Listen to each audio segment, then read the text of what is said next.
Olha o que ensina a palavra de Deus. Que nós somos o templo e aonde Deus habita. O que é que o povo está aprendendo aí? Que casa de Deus é a igreja. Um espaço de alvenaria construído pelo homem, onde ele cria regras, doutrinas e normas.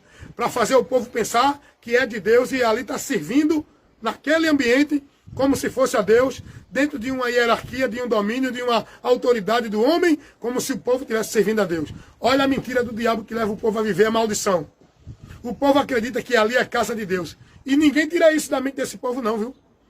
Eles não vão acreditar na verdade. Eles vão continuar nessa mentira. Não, vou para a casa de Deus, é a casa de Deus, vou adorar a Deus. Aonde? Na casa de Deus, aonde? Lá na igreja. Na estrutura de alvenaria. Na instituição dos homens. A palavra diz que nós aqui somos casa e templo e morada de Deus. Onde Deus habita, não é ali, aqui nem acolá. Mas o povo não dá ouvido à palavra. Olha o que a palavra de Deus vai dizer. Que eu tenho que estar em Cristo e a palavra de Cristo em mim, para que eu tenha comunhão com Deus, para que Deus responda às minhas petições e me socorra na minha necessidade espiritual. Mas o que é que o povo está sendo ensinado? Tem que ir para a igreja. Tem que estar na igreja. Ninguém é salvo sem estar na igreja. Não tem ninguém de Deus se não estiver na igreja. O lugar que você tem que estar é na igreja. Eu já vi pastor pregando isso. O lugar do crente é na igreja. O lugar do crente da igreja evangélica é nas igrejas evangélicas. Mas o lugar do salvo em Jesus é em Cristo e na palavra de Cristo. Não é em igreja, em local, instituição nenhuma. Então o povo está fora da palavra, gente. Enquanto a palavra de Deus diz que as bênçãos me alcançam, o povo é ensinado dentro das igrejas a correr atrás de culto de bênção. Vá buscar sua bênção no culto da vitória. Vá buscar sua bênção ali. Vá buscar sua bênção acolá. O povo atrás de Deus ali, aqui e acolá. O povo perdido em maldição, andando em mentira. Sem entendimento de Deus. Por quê? Porque o diabo cega o entendimento dos incrédulos. O diabo tira a palavra do povo. O povo não quer mais a palavra. O povo não tem conhecimento do evangelho. O povo não está importando-se em buscar o conhecimento de Deus. Estão vivendo na mentira. Estão se firmando na mentira. Estão defendendo a mentira. Estão vivendo sua vida confiando e esperando em mentira. Porque a verdade é Jesus. É o evangelho. É o que ele pregou. É a palavra de Deus. E a Bíblia vai dizer que bem-aventurados que ouvem e praticam a palavra, o que Cristo ensinou, a doutrina de Cristo. Não é os que estão ouvindo, praticando e sendo formados na doutrina dos homens dentro de igreja ou religião. O diabo tira do povo a palavra, tira do povo o conhecimento do evangelho. Porque o povo sem isso está perdido.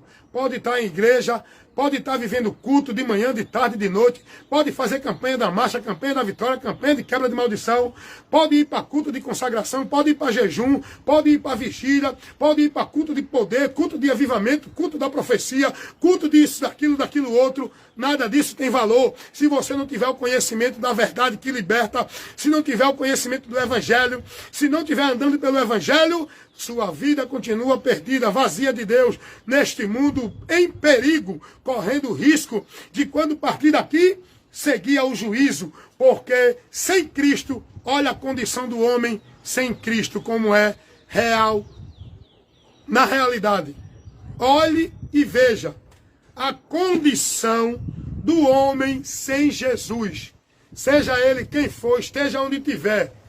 Porque o que muda a vida do homem com Deus, o que muda a sentença do homem com Deus, o que muda a situação do homem com Deus, o que tira o homem de uma condição e leva ele a outra, é Jesus. Não é igreja nem vida religiosa.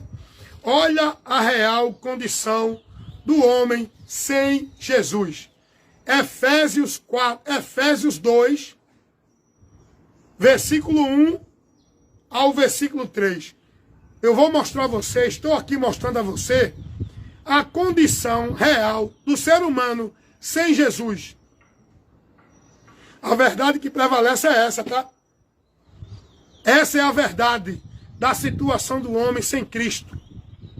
Efésios capítulo 2, versículo 1 ao 3 diz assim: E vos vivificou, estando vós mortos em ofensas e pecados, em que, em outro tempo, andaste segundo o curso deste mundo, segundo o príncipe da potestade do ar, do espírito que agora opera nos filhos da desobediência. Versículo 3. Entre os quais todos nós também antes andávamos nos desejos da nossa carne, fazendo a vontade da carne e dos pensamentos, e éramos por natureza, a natureza do nosso pai Adão, nós éramos por natureza filhos da ira, como os outros também. Hoje nós não somos mais filhos da ira, porque estamos em Cristo. Nós não somos mais guiados pelo curso desse mundo, porque estamos em Cristo. Nós não somos mais filhos da desobediência, porque estamos em Cristo. Nós não somos mais escravos do pecado, nem instrumento de Satanás, preso no domínio do poder de Satanás, porque estamos em Cristo.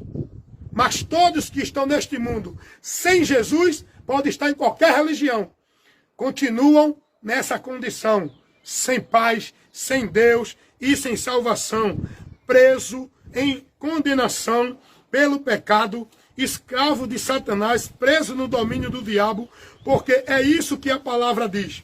Se você ler, continuar lendo aqui em Efésios, capítulo 2, ainda no versículo 11 ao versículo 13, escuta o que diz a palavra. Portanto, lembrai-vos de que em outro tempo era gentil na carne, chamado incircuncisão, pelos que na carne se chamam circuncisão feita pela mão de homem. Naquele tempo vocês estavam sem Cristo, separados da comunidade de Israel, estranhos aos concertos da promessa, não tendo esperança e sem Deus no mundo. O homem sem Cristo, ele não faz parte do povo de Deus, ele não está na promessa de Deus, ele não tem a esperança da vida eterna com Deus, ele continua neste mundo sem Deus, sem salvação, perdido. É o que a palavra diz, irmãos. Essa é a verdade, essa é a realidade da vida de todos que estão neste mundo sem Jesus. Eu não estou falando de quem é crente de igreja evangélica. Eu estou falando daqueles que estão sem Jesus Cristo. Pode estar dentro de igreja evangélica, dentro de igreja católica, do espiritismo, pode ser testemunho de Jeová, budista, mórmon, qual for o credo religioso, sem Jesus, porque o que muda a vida do homem não é uma igreja evangélica, não é uma religião católica, não é uma vida de preceitos religiosos. O que muda a vida do homem é Cristo, quando o homem crê e se converte a Ele, quando conhece o que Ele fez por nós, na cruz do Calvário, a mensagem do Evangelho. Me traz o conhecimento do que Jesus fez por nós, por onde eu encontrar o perdão, por onde eu encontrar Deus, por onde eu ter vida com Deus. Quando eu creio no Evangelho, eu tenho esse conhecimento da verdade e me livro do perigo que o homem está correndo de ir para o inferno sem Jesus. O homem está em juízo, culpado, condenado, julgado e sentenciado à eternidade sem Deus. Mas em Cristo a nossa situação muda, a nossa vida com Deus é transferida de uma situação de pecado, de transgressão, para uma situação de reconciliação, de comunhão com Deus, por meio de Cristo. O homem sem Deus está julgado, condenado. No mundo sem Deus, olha o que diz aqui. Eu estou lendo Efésios. Eu estou falando isso principiado e baseado na palavra de Deus que me autoriza a pregar essa verdade. Eu estou falando que a palavra mostra. A verdade é essa, não sou eu. Eu prego a verdade.